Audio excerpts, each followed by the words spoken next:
Utadyira panze. Chitova nedzevamwe. Chaurura. Maita basa matipa ngoma yekuripa mhaka dzatakafara iyi.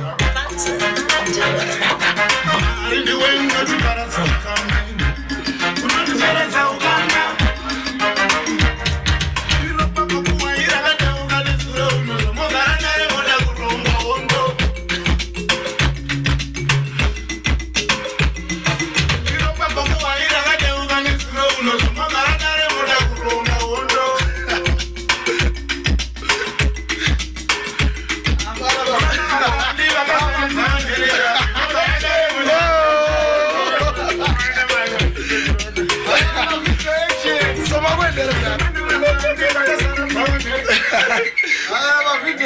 Mapedza makwendere mna. Ndikupinda muvhoko here.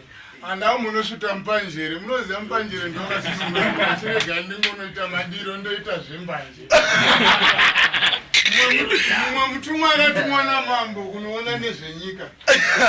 Asvika ikoko ndokubva atanga kuita madiro. Akuita zvembanje.